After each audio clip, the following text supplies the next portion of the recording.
belt almost came off. The band's coming off? Yeah. Yeah. I like that you looked over for Jared. I did. Did you see that? Did everybody catch that? I went. Well, let's make it official. Ladies and gentlemen of people of New Jersey, Jensen Ackles.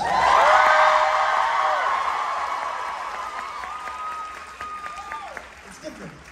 It's different. It's different with the one chair. It's right. You know. Okay. Yeah, sit. All right. Sit backwards then. All right. Like it's here. There you go.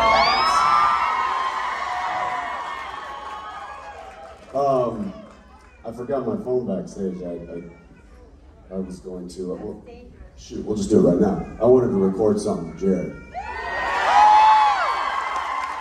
So I don't have anything in mind. I just was going to record you guys sending love his way.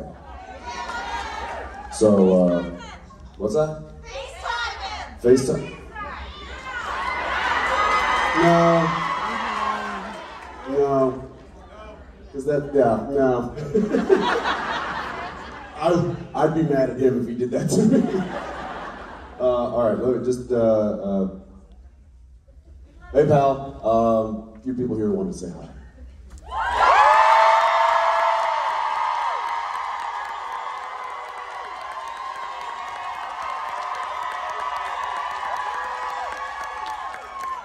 All right. We love you, miss you, goodbye, bye. All right, let's get this right way. It is strange, you know? It reminds me, let me tell you a tale. When I was shooting the heaven scene, driving the Impala in the final episode, and I got in that car and had this, I was driving down this highway up in North Vancouver, and I had a drone that was following me and filming me, so that meant that I was literally behind the wheel by myself in the car, no camera, no crew, no nothing, no Jared. And that was the last time that I drove the car on the show. And it was a little moment there. I was like, it's weird being by myself.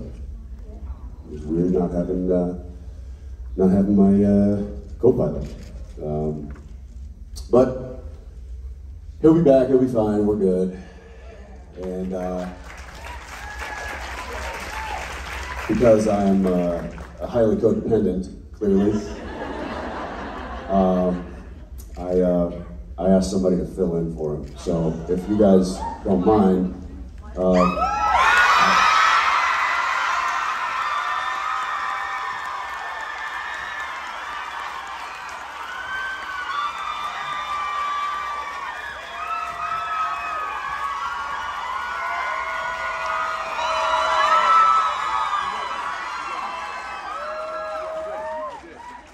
yeah, I was actually going to introduce Brianna, but he'll too.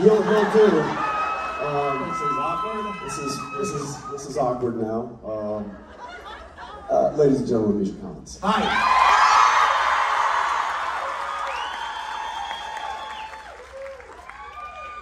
How's it going, pal? It's going okay. How's it going for you? You know, it's going. We're going. Yeah. We're making it happen. It is strange not having Jared anchoring the show. I realize without him here how much we all depend on him so completely. He's the only one who really shows up and gives attention to the fans, and he actually, I've noticed the thing that's missing, he cares about people, and obviously we lack that quality. Clearly. Yeah. Yeah. No, he's really the oversized, hairy glue that keeps us all together here.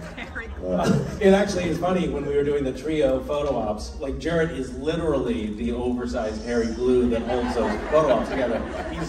I realized that we just stand there, he envelops us from behind, and that's how we do the photo. And today we were doing them, it was just you, me, and Alex, or you, me, Alex, right. and Mark. And none of us knew what to do. It was like each one was another awkward family photo. That was it. Just waiting for somebody to come in and bring us together.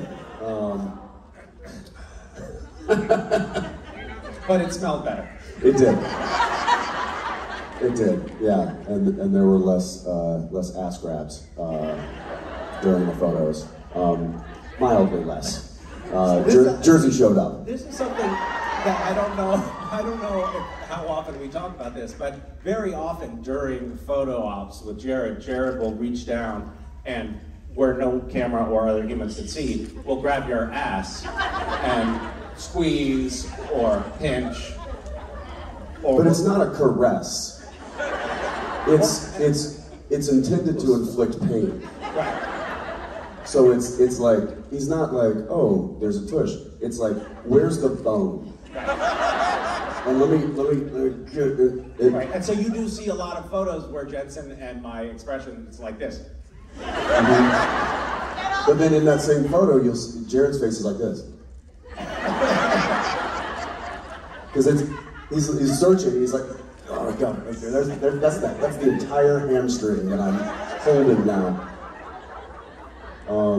Good times. Good times. Yeah, you've been bruised. Yes, I have. In photo ops. People don't know what we go through. We gird ourselves. We wear padding for photo ops. This is true. Well, thanks for coming out, man. Thanks for having me. Yeah, this is a treat. Yeah. We don't really get to do this very often. We don't. We do it in Rome. Yeah.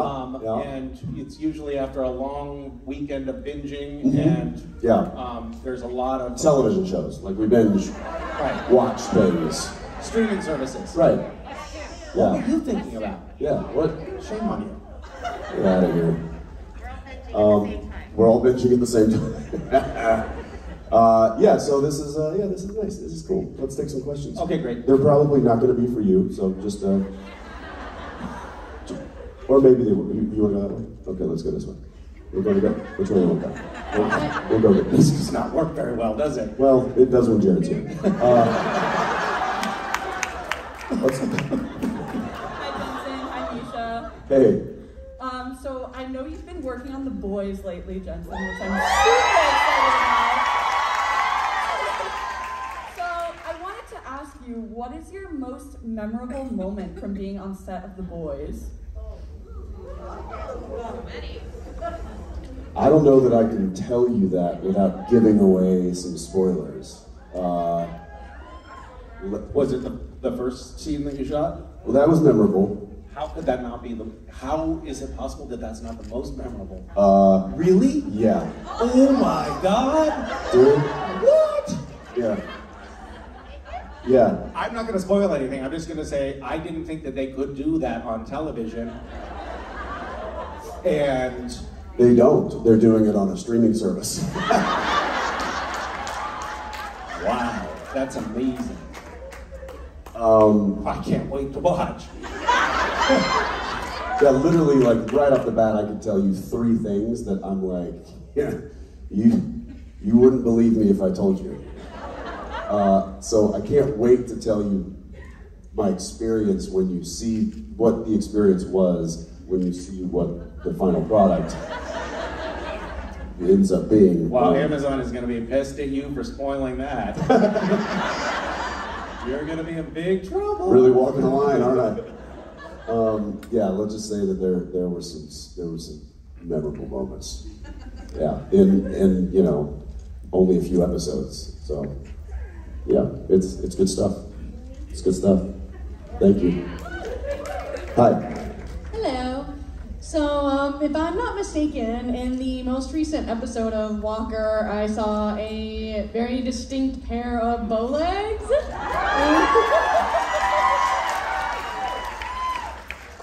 And if I'm right, I think that was you, Jensen. So, I know you've got a million other projects going on, but I was wondering if that means, you know, there's going to be more of you showing up on Walker?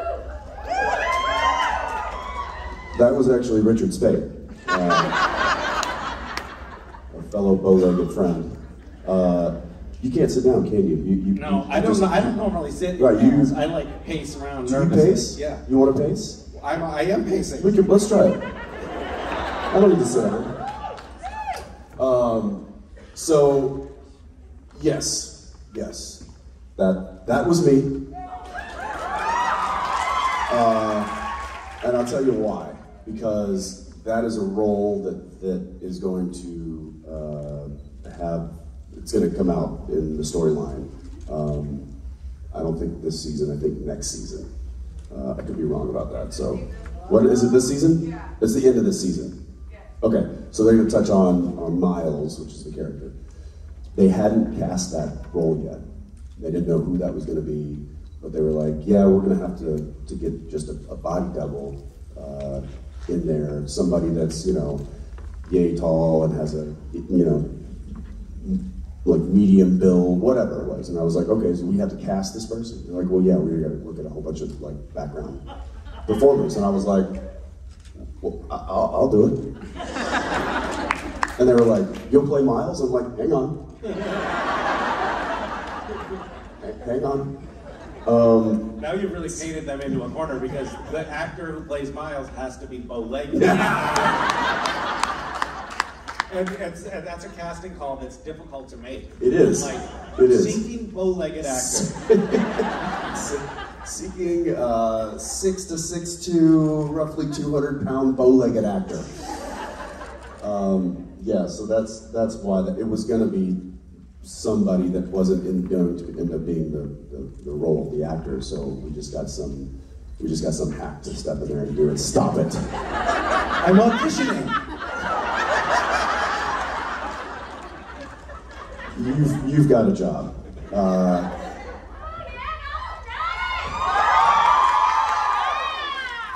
no, he's a barista down at the. Yeah. He's got many faces. Two faces.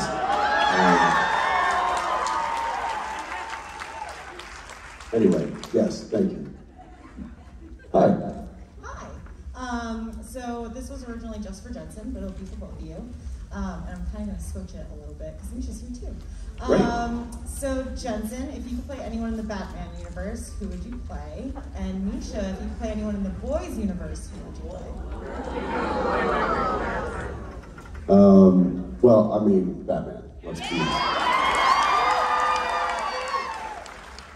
Let's be clear about that.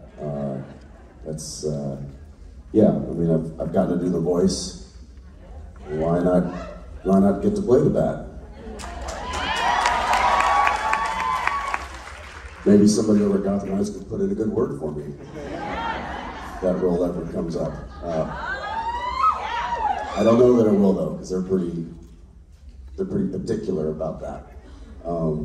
Anyway, yeah, I would definitely have to go with that. Did you see the latest Batman movie? No. It's kind of great. I know. I'm not ready to. I'm not ready to invite another Batman into my world. Is it because you are also a Batman? Yes, it is. Okay. All right. I'm sorry. It is. It's a sensitive subject. Us other Batmen, we're a little hesitant to invite new ones in. I get it. That makes sense. Especially who used to be a vampire.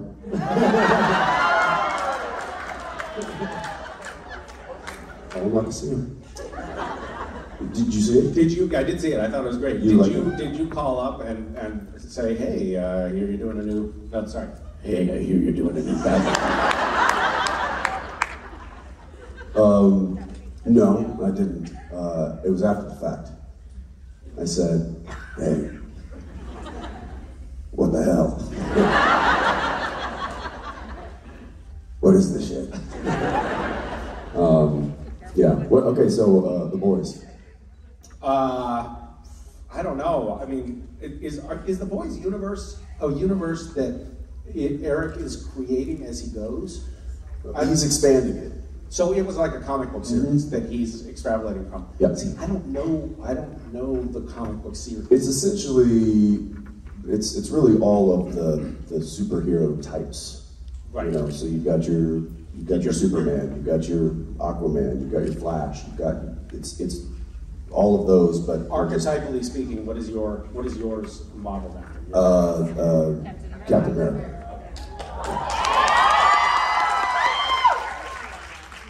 Since I let Evans have Captain America, you're welcome, Chris. This was this was a good second. That must have been so much fun. Oh yeah, especially those 3 moments that I'm talking about. Oh my gosh, have I not told you? No, Oh, I just know that first moment. I'll tell you. I'll tell you later. Oh yeah, yeah. Come here. Let me hold my mic right here while I tell you. Yeah. So it's like pick any superhero. Who would you want to have the like totally messed up, screwed up version of? Probably Captain America. That sounds pretty good. Can we do a recasting? Is it too late? Too late, pal. No, that ship has sailed. What? You know, it's amazing. You really embodied that role. Like they're like, you're playing a superhero, and you're like, cool, got it. And then the next time I saw you, you were like.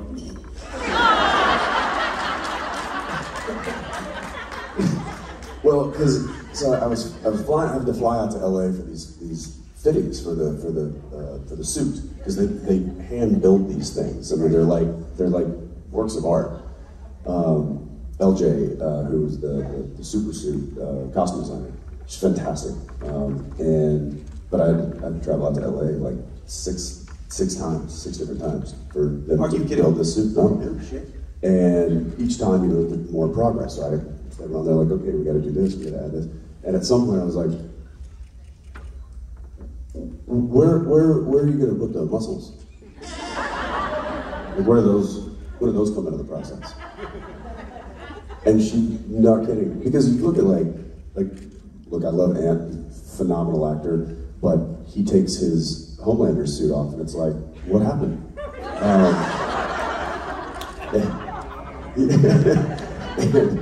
So I was like, where are the muscles gonna go? And LJ just comes up, she was like, oh honey, you're gonna bring me some in April. That'll light the fire under your pants. That was it.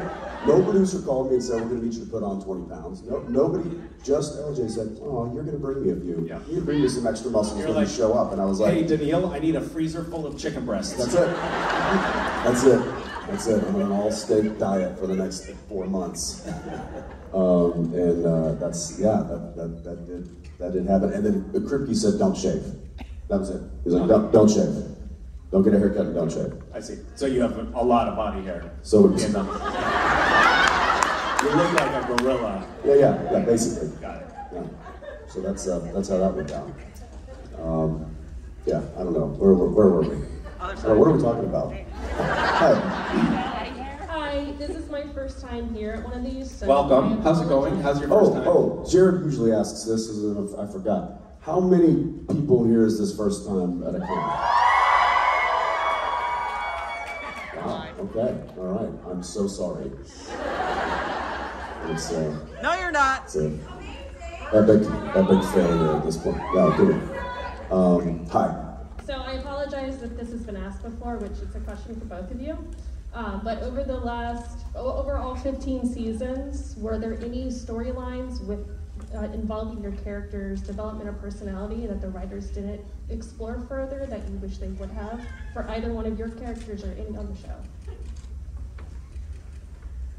Yeah, I got the mic.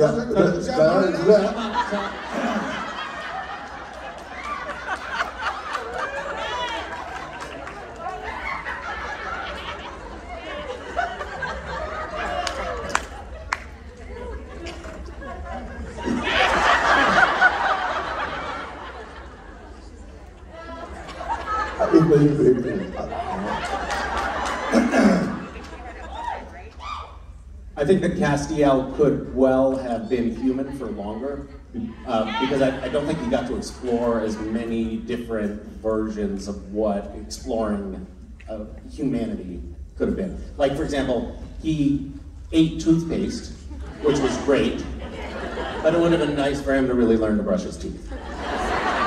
Yes, it would. Yeah. You didn't get to have a lot of sex, which was a little disappointing. There were some things that I think we breezed over what could have been a more interesting arc for the character. That's my one complaint, I would say, over the years. I was like, I feel like we got out of that too quickly. What about you? Yeah, a couple. Purgatory, wish we could have stuck there a little longer. I really enjoyed that. Like, I just thought that was kind of a different element. It was filmed differently. They used a different film treatments on that particular, gave it a different look. I liked it.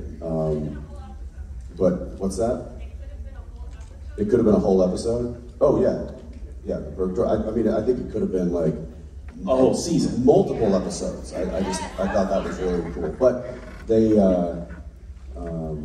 They had to get Dean back to topside. And that was that. Also, I think Michael.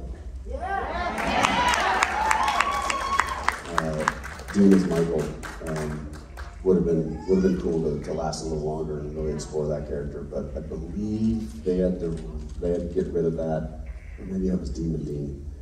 They had to do something for the 300th episode. It was Dean and Dean, yeah. They had to wrap that one up quick because they had to get me back to normal for the 300th episode that was coming up. So I remember people ask sometimes, what was the worst day of shooting? And it was when we were crawling out of Purgatory. Do you remember that? Oh yeah. They had those giant Ritter fans. And it was like being in the exhaust of a jet engine. Mm-hmm. And they put it right on the gravelly dirt, and we were just getting like rocks and sand just spit in our faces. Peppered all day. We're choking, couldn't breathe. Yeah. Black snot was dripping out of our noses. And they were like, "This is great, guys, it's looking great." Like, all right, cool, but my retinas are both scratched right now. Right, yeah, it was hot. It was hot. So we were like sweating, and so all the dust and gravel was like sticking to us too, which was just made it that much better. That was great. But it looked great. Yeah. So yeah, those were a couple. Was there one that you wished would have gone on a little longer? Well, I agree. Yeah. It all went on too long. Purgatory was one that I was thinking of for Dean's character. I am a writer, and I'm writing a screenplay right now. We'll talk about it. But I thought the relationship between Benny and Dean could have been explored. Yeah. In Purgatory, and I think that there was an opportunity for the writers to create a couple short-lived characters in Purgatory as well that I was disappointed in not seeing. But I think Purgatory felt like a different type of show. Yeah, I agree. Which was why I wanted to kind of explore that for a little bit. And I agree, Benny was certainly one of my favorite characters as a fan of the show. Like, I thought Ty did an awesome job, and I'm big fan of Ty as well. So, but I thought that character and that relationship I thought was really, really unique. But again, like, that's not what the show is. The show is about the brothers. So I had to get back to my... And the angel, probably. I mean, not really.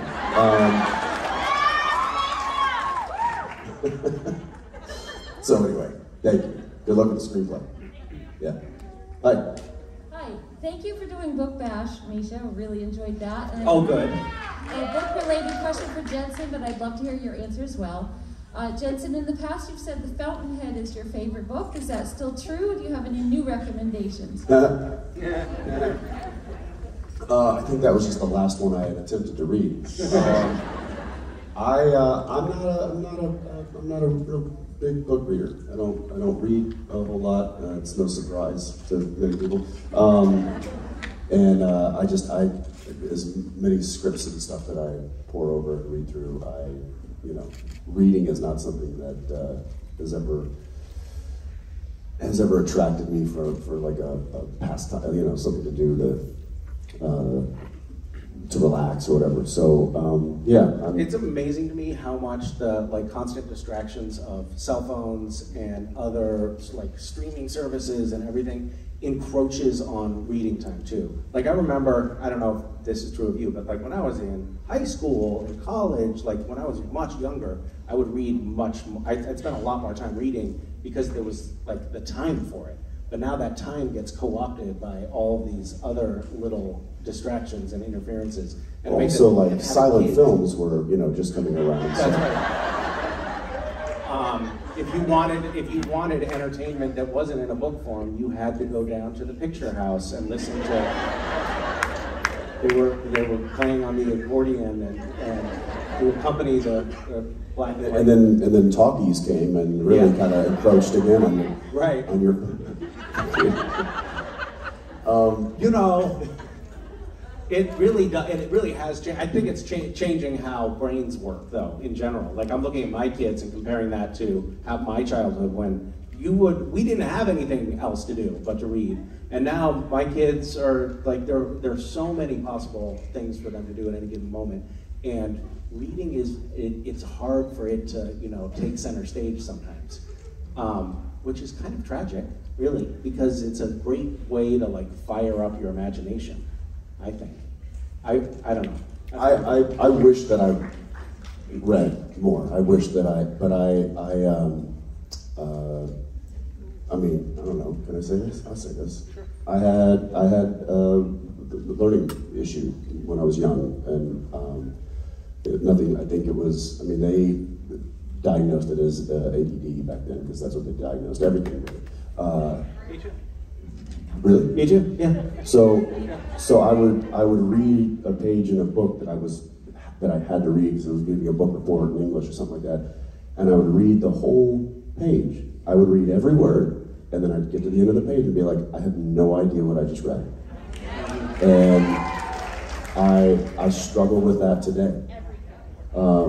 It takes me a very, very long time to read anything.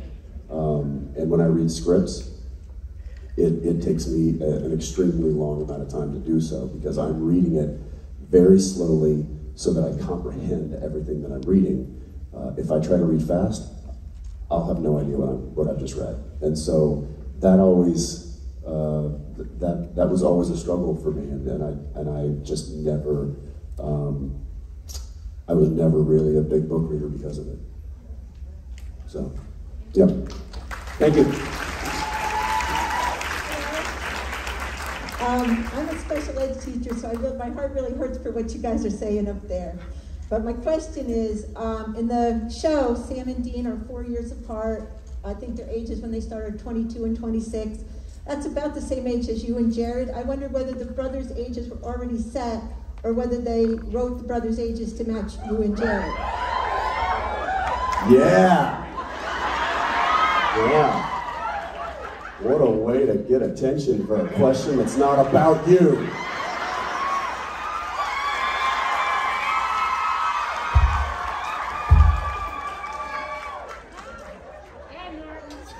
Nobody wants to see that.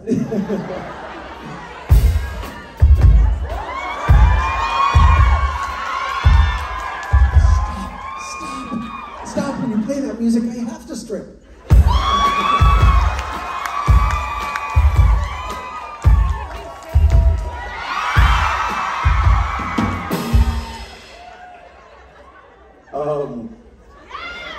Getting back to your question, I believe it was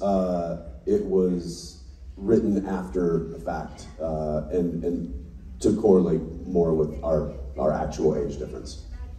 Yeah, to kind of match us up a little bit. So that was that wasn't established in the pilot.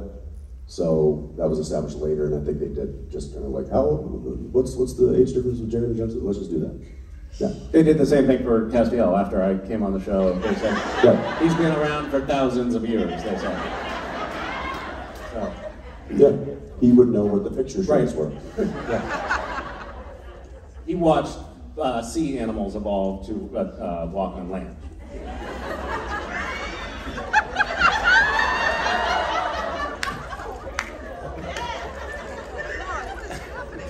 Wow, thank you. Right. Hi.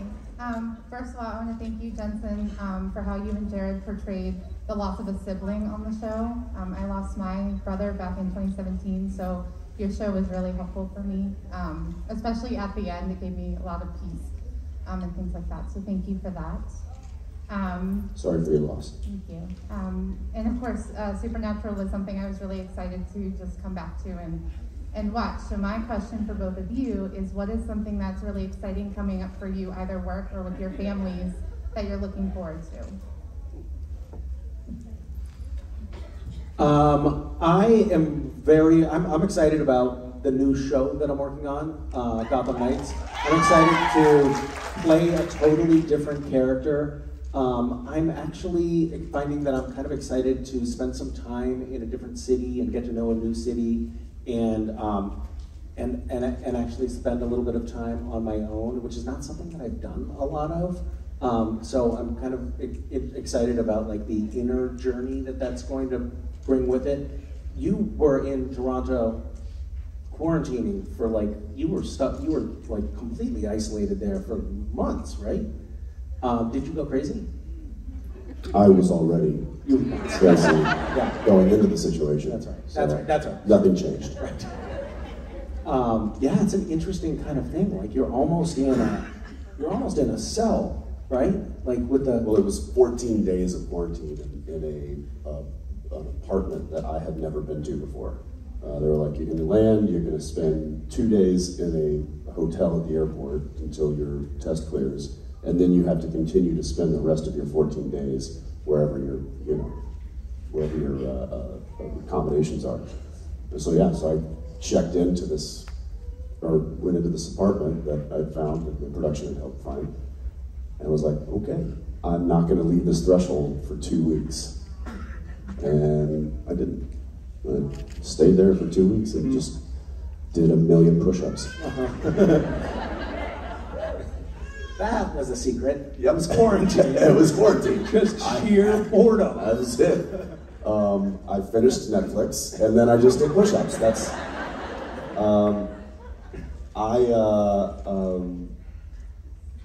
I'm also looking forward to a show that I'm currently working on, or not necessarily in front of the camera, but behind the camera. We're doing the Winchesters, which is exciting to expand the Supernatural universe a bit, and I hope that everything goes right. I came here from that set. I'll be flying back to that set tonight, and it's going really well, which I quickly realized is if everything is going right, which pilot episodes, if nothing goes wrong and everything goes right, a producer has nothing to do. Like because producing it takes place in the beginning, like putting everything together and finding the locations and getting the cast and doing all that stuff. But then once you're actually on the set and it's working, you kind of are just there waiting to put out fires. And if there's no fires, it's like, wow. So being on camera, I feel like I feel like I'm out on the field playing. When you're directing, you feel like you're coaching, like you're there. As a producer, I'm like the GM in the box who's like, is the game over yet? But it is wild and crazy to think of that, an idea from 2 years ago is now being played out in front of me before my eyes, and it's really cool. And I hope everything goes right, it gets picked up and gets into a series just like Gotham Knights, and I hope you all enjoy it. If you don't like it, then that's fine. Feel free to hate watch every episode.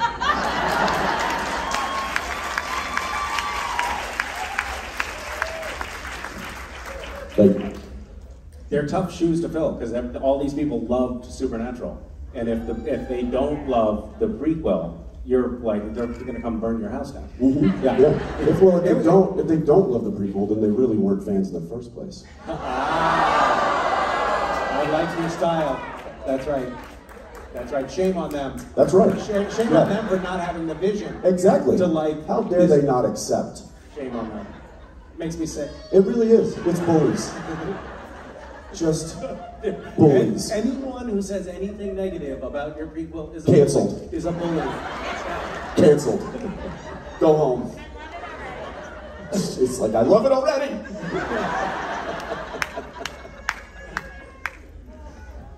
Hi. Hi. Hi Jensen, hi Misha, I'm Allison. I'm very new to Supernatural. I just finished season 4.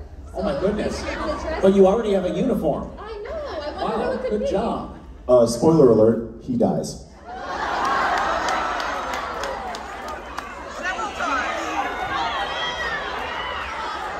But the vast majority of the audience didn't know that, Jensen. Another spoiler alert, I die. About 130 times. So that's unrelated, but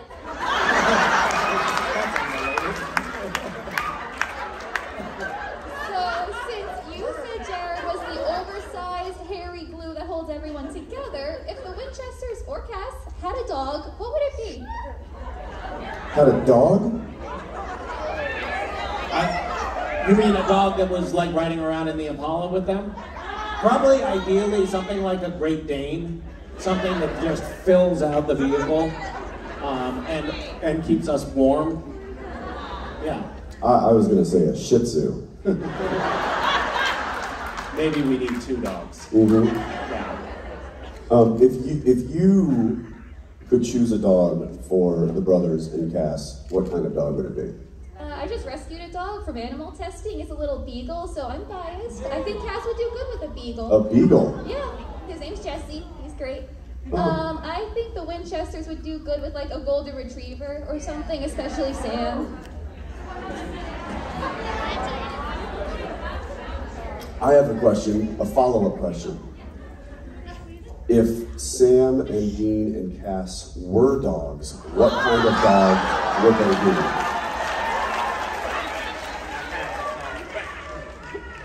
Let's see.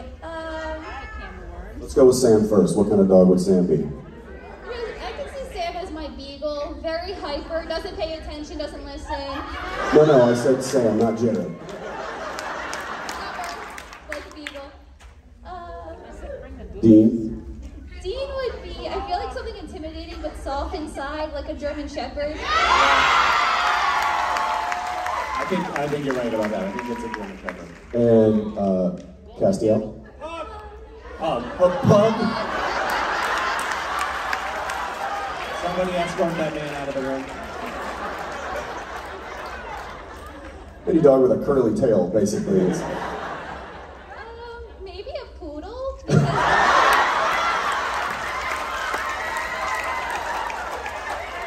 That's my favorite question. You only asked that question because you knew where it was going. I did. Jerk.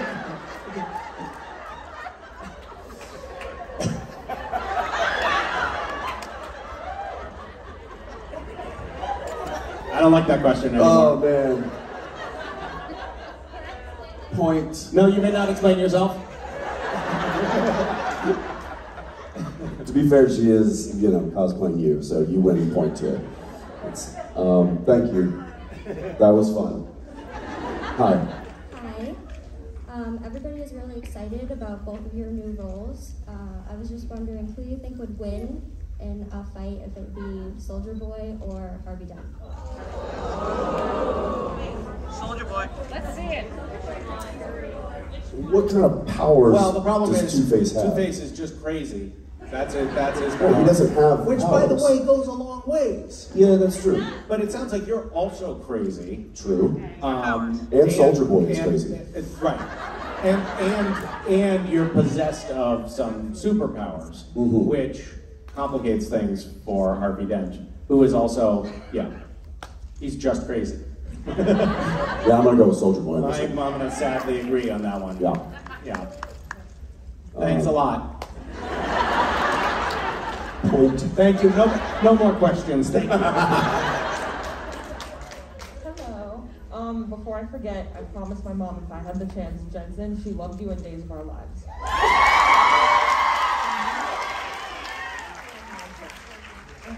Thank you. I love you both very much. I'm very inspired by both of you. I graduated college last year. Congratulations. Thank you. I'm trying to just find my way through the world and whatnot, but my question is... Good luck with that project. Yeah, thank you. It doesn't get easier. And like artistic dreams and all that, but what is your advice for persevering through like rejection and negativity and all that self-doubt? Just give up.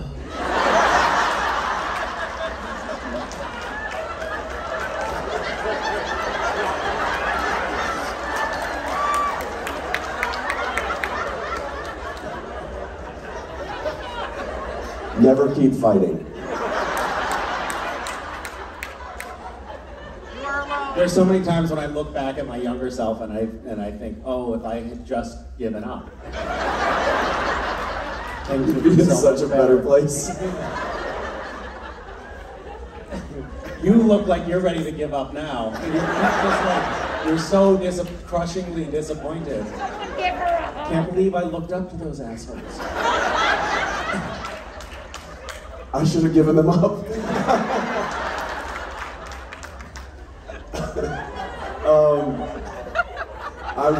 I'll attempt to give you a little bit of advice in that life is a game of numbers. You got to just keep trying. The more you try something, the more you do something, the more you figure out. That's something that when I get asked, how can I be an actor? I'm like, just do everything as much as you can and keep rolling that dice, and eventually, when it hits and you get something, you'll have learned so much from all the rejections or all the missed opportunities, or the opportunities that didn't happen, that you'll be ready. So I kind of treat life the same way. It's like you keep doing things and you keep grinding it out, kind of thing. It'll be a struggle at times, but that makes the good times even that much more sweeter. So.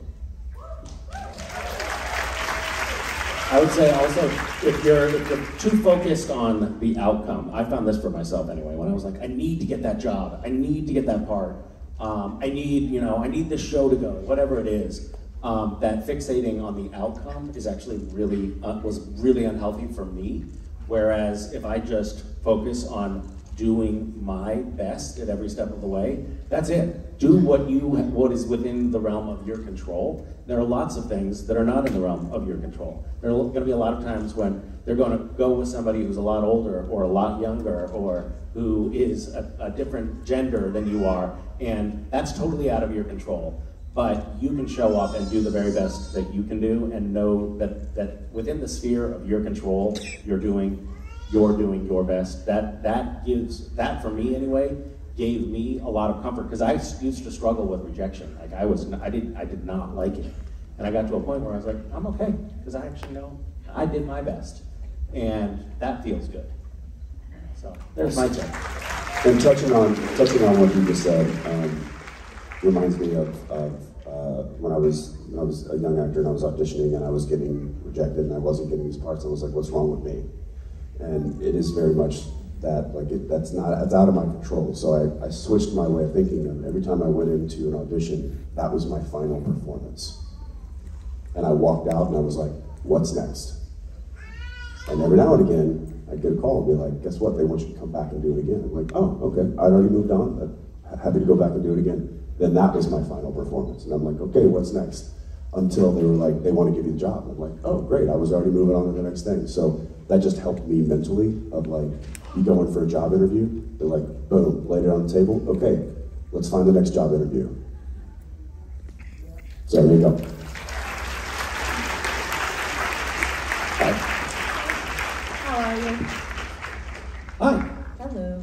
Thank you for coming, and Misha, thank you for joining, because I've actually tried to ask you this question like 3 times already.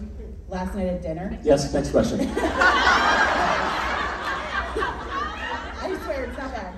But is it strange for you, back then when you first started, or now even, to see yourself on people's shirts as you're walking past and interacting with them? No, that feels perfectly natural.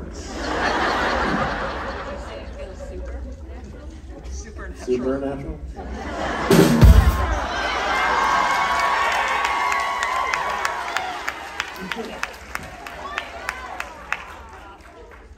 We've been trying. Make sure you tell I don't know. That never gets totally normal. You want to know what's weird though? Is the degree to which we acclimate to things. Like now, I walk around and I see my face on a t-shirt and I'm like, oh yeah, right. Like as if that's not the strangest thing imaginable. It is kind of bizarre the way that we step into the various roles that we're afforded in life, and whatever is happening becomes the norm, and it's strange. I walked into Hot Topic a few years ago, and I looked around and I was instantly Homer Simpson.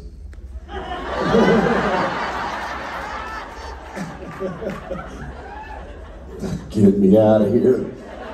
What is this stuff? It was bizarre. It's, yeah. But Misha's right, it is, certainly in this setting, it's like, yeah, there I am.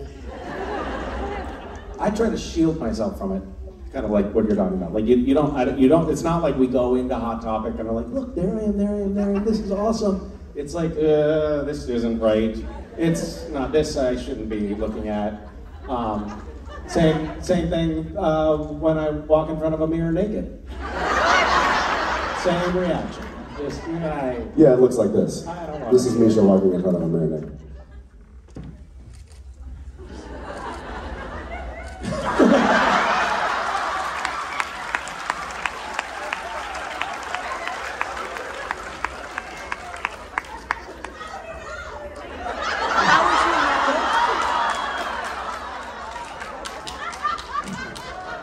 How would you know?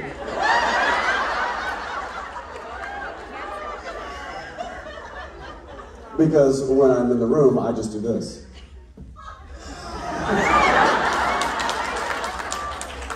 Can you put some clothes on, please? The rest of us have collectively decided that clothing is best suited for you. Misha, everyone in the makeup trailer wants you to get dressed. To put your pants on.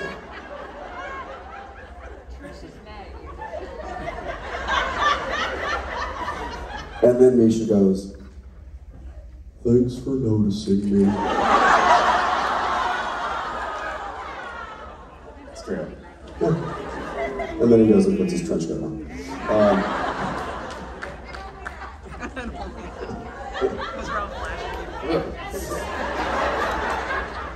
Hi. Hi. First I have to shout out my sister. She loves you, Jensen. She's over there. Hi, sister. From the back. My question is, what's your go-to movie that you could watch over and over again and like never get sick of? I have watched, the movies that I've watched the most are Groundhog Day, which I think is a fitting movie to watch over and over again. The Man Who Knew Too Little, which is another Bill Murray movie. It's fantastic, underrated. I don't know why everyone doesn't watch it all the time. And probably The Big Lebowski. I can't get enough of any of those. I'm trying to think of like different genres, because there's several, right? But like, pick a genre. Like for action, I could watch any of the Indiana Jones. For comedy, there's many, but I'll just pick Tropic Thunder. Let's watch that one a lot. For like drama, can we still even get Tropic Thunder? Isn't it like there's a blackface character in that? Can we even watch that anymore? Ooh, I don't know. It's probably removed from the streaming services at this point, is my guess. No, it's still there? Yes, you just watched it? Shame on you. She dressed up as that character for Halloween last year. Just kidding. And then No Country for Old Men is that's a good one. Really any Coen Brothers, Lebowski, like if that's just on, I'm like, well, there goes the next 2 hours of my life. So yeah. What about you? I love any Harry Potter film. Did you say the new Harry Potter film? Any Harry Potter, yeah. There are 8, right? Yeah. Boom, knowledge. I read all the books.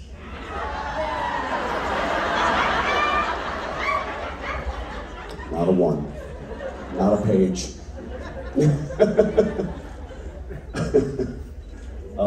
Thank you. Hi. Hello, welcome to New Jersey. Thank you. I'd like to thank you. We're all here because of the wonderful alchemy that happened between the creator, the writers, and such a talented cast. And asking you as actors, with both your characters from Supernatural and the new roles that you're moving on to, internally, that's how you connected us to your characters. What was the easiest characteristic of your character for you to portray, and the most difficult to internalize and bring and make real for us? Great question. I'll start.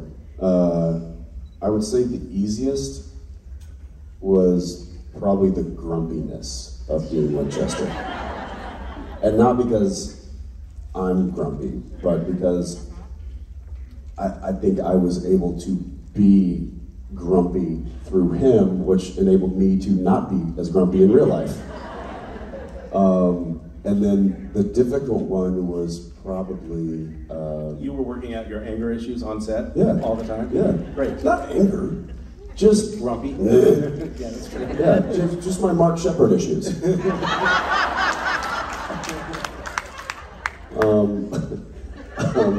And then probably the most difficult one was, and this is, I've said this before, was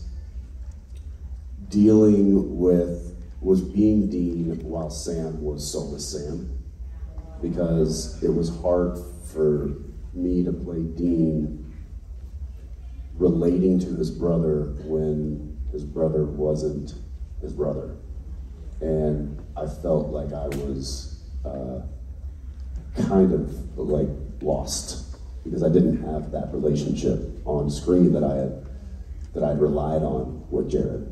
And which is a testament to him and how well he did it, because I was struggling on camera because I didn't have that relationship available to me. So that was probably one of the biggest struggles I ever found. And it was surprising to me. I'm like, get your crap together, dude. Like, come on. But it was just, yeah, it was like all of a sudden I was playing blindfolded, and it was difficult for me. That's interesting. I had a couple of things. What is coming to mind is not terribly flattering to myself, but I'm going to tell this anyway. When Castiel came on the show, he was like, the character was written as this like warrior of God, right? Like he was a soldier and a fighter, and very quickly the character was, over the next few episodes, was rewritten as this sort of like awkward, socially awkward, dorky fish out of water, which I think was the writer's adaptation of what I was bringing to the table. It went from like, yeah, some fucking badass angel to nobody knows how to deal with this weird character. And I think that ended up really like manifesting quite physically at one point. I've told this story before, but you were at the monitors in the other room, and it was Sam was what's his name? He was possessed by Gadriel, and Gadriel, whatever, and Bob Singer was directing, and he liked those like grindhouse, like direct, like 1970s style shots. And his idea was like I was going to punch right at the lens, and that was supposed to be me punching out Gadriel, right? You were at the monitors. We did the first take. You're in the other room. We're in the kitchen of this house, and you and Bob and everybody else back at the monitor starts laughing, and you come out and you're like, that was hilarious. And I was like, what was hilarious? And you looked at me like, oh, you weren't joking?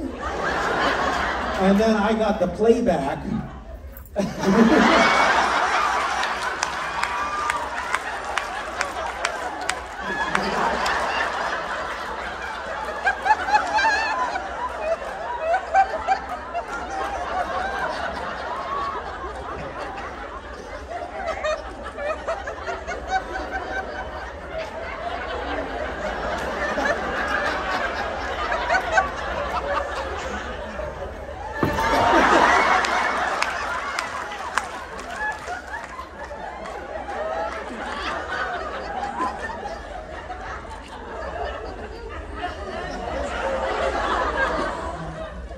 was the last punch Castiel ever threw. Like, maybe he could just do this.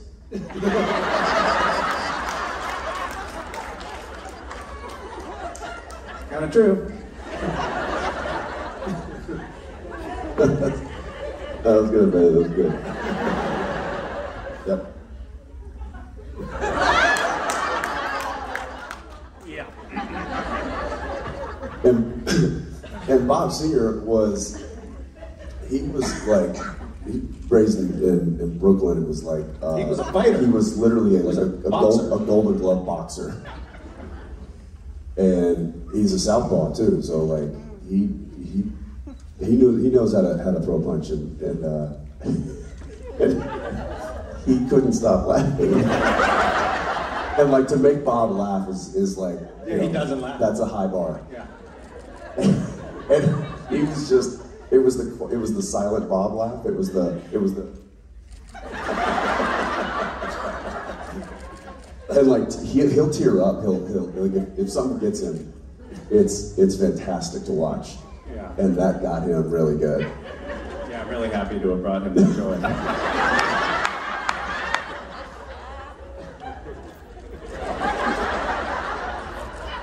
I don't know why the face has to be this too.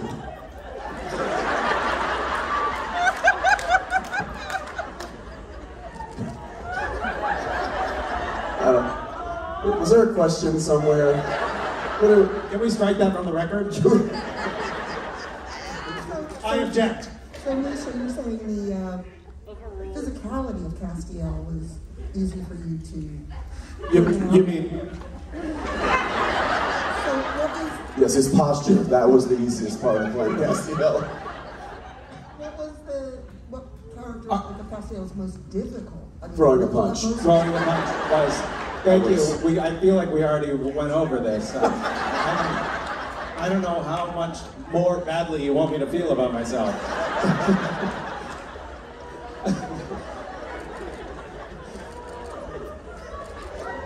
Thank you. Uh-oh. Okay. Let me go get her. All right, this is the last question. Don't bring him up on stage. All right. This is the last question. You know what time it is? It's the last question. No, it's actually 3:30. It's the last question. That's what this is. Have a seat. It's the last question. This is the last question. Hang on real quick. I'm going to sing with Rob. Is that fine? Okay. Feel free to join. Come on, Misha. If you want to sing it.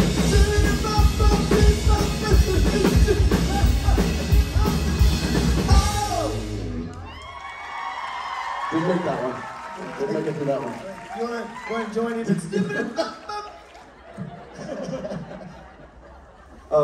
I've heard this from backstage. And had no idea what the hell was had happening. no idea what was going on. This is good to know. It's peeling back the curtain and seeing the dirty things that go on. The gross, tired bits that we continue to do. Seeing the sausage made. Yeah.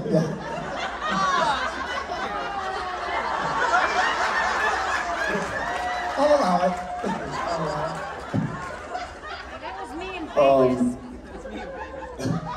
Supernatural family, say hi to Jessica. Hi, Jessica. Jessica. What is your question? My question is, there's so many heart-wrenching scenes in the show. What is the one that got you guys the most? That's a good question. That's a good one. Mish? My declaration, sir, Cass's declaration of love. That was very, that got me. It also was, it was the scene that I had to like put myself in a little bubble and really like protect my actor self for. On Supernatural, I'm revealing something that I probably shouldn't be revealing, but I'm going to. We fucked around a lot on set. Yeah, it's true. Really? It's really true. But that was a scene and a night where I really just had to like let myself be in that scene, and it was also my last scene on the show ever. So it was Cass's goodbye, it was my goodbye to the cast and crew, and it was goodbye to a long run and a big chapter in life. It was very, very meaningful to me in a lot of ways. Rob Hader, who was our stunt coordinator, I was just like, I did something I never did on Supernatural, which is like, I just went off into a dark corner of the stages and sat on a folding chair and just like stayed in the emotional place. And Rob Hader saw me like off in the shadows, and he was like, just took care of me from a distance. He was just like making sure nobody came near me. And I never asked him to do anything. I never said a word. He was just like creating this little bubble around me. And then when for our first AD would like call us back to set, he would say, "Ready for you," and then escorted me so that nobody would like bother me. It was really it was such a sweet thing to do. Yeah. But that for me was definitely that was it. I had, because it was such a pivotal moment on the whole the arc of the show was Misha's last scene, Misha's goodbye, Castiel's goodbye to Dean, and I had I don't know if I told you, I had Maisie, our assistant props. I gave her my phone and I said, "Will you just record some of these takes from offset?" And you can hear her whimpering, literally crying while she's recording. And I've got some like, yeah, because when you see it cut together and stuff, but it was just you and I standing there, surrounded by lights and a camera, and it was just two guys hugging it out and saying goodbye. It was really Spate was directing, and he would come back from the monitors, and he was like. Yeah, tears were coming down. Everybody was kind of crying, and it was just like it was one of those moments. It was like the end for a lot of things, for a lot of people, and it felt real. I mean, this is cheesy, and it's difficult to articulate. If you're not really within within the experience. But we played these characters for so long that they became a part of us, and. That sounds really cheesy and actory, but it's actually true. Like when Cass was saying "I love you" and goodbye, it was like heartbreaking for me. Yeah. Like I couldn't discern who was like feeling the feelings at that point. And I remember, I mean, we've had conversations about this, like that dream you had about Sam and Dean at the end of the show. Oh yeah. And when you told me and Jared that. All three of us teared up. Right. Like we became so emotionally enmeshed with these characters over time that these things actually felt really meaningful, at least to me. But I think I'm speaking for you as well. No, and in that scene, and I remember in that scene and when, on your coverage, watching you give this beautiful performance. But I was also watching my friend say goodbye. And there were some expressions in there that weren't Castiel, and I remember seeing that, and I think that broke me more than the scene itself was witnessing Misha's goodbye to Castiel and goodbye to the show, and that was, yeah, I mean, get misty right now just thinking about it. In the same vibe, it would have been my goodbye scene. Which was very similar. It was, I didn't go away, I didn't sit anywhere because I didn't need to, because the whole crew left. And they were there for like the first take, I think, and then I saw just boxes of Kleenex and tissues being passed around. And I remember like Robin, our props, and Moira, our on-set costumes, and they like literally had to leave set because they were like just tears. Watching that scene. And you also couldn't go away because you were impaled to a wall. This is true. This is true. Yeah. I didn't really have a choice in that one. That's true.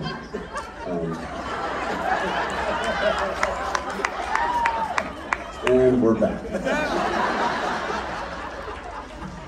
That was a hard one, and that one certainly left because it was you know, Jensen saying goodbye to not just Dean, but also saying goodbye to Sam. You know, and as a fan of the show and as a fan of these brothers, these characters, and these relationships, you know, that scene and the impalement scene were really difficult. I did tell Bob, who directed that finale, I said, "Listen, man, I got about 3 takes in me. I don't know if I'm going to have much left after that because this is gonna take it out of me." And he's like, "That's all I need." So yeah, I think I did 3 takes, and it was that was rough. What about you, Rob? What's the scene you remember the most since you're here? I mean, in terms of emotional, you know, for all of us, that last season there were a lot of, "Oh, this is the last time we'll do this. This is the last time we'll do this," and it wasn't just the actors feeling it. Like you said, the crew was right there, also experiencing. Like people would break into tears just talking about these scenes coming up that you were going to have to shoot.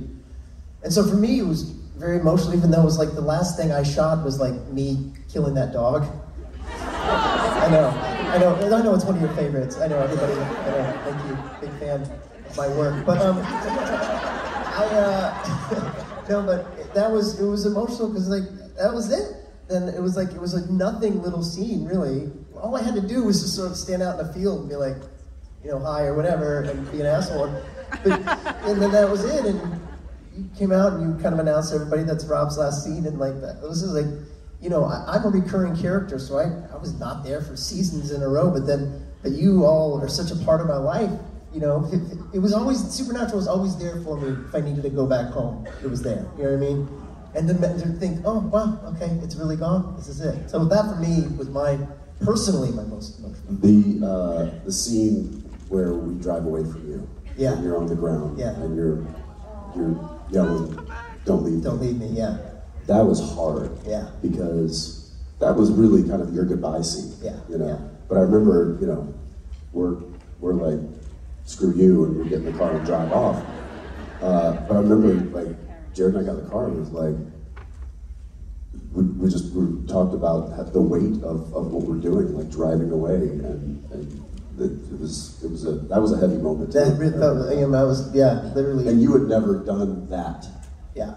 You had never gone, you know, to that extreme of, you know, begging and pleading and stuff, and so that to hear you like screaming out as we're driving away, it was like, oh.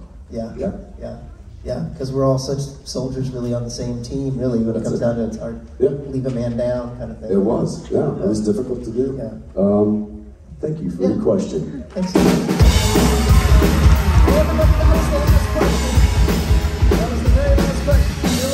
right, that was it. There's no more questions. That's it, Jensen. If you've got a question, write it down, drop it in the box, and we'll go with it. It's the last question. Here's the last question. Here's the last question. Hold on, we're gonna take a last question. There we go.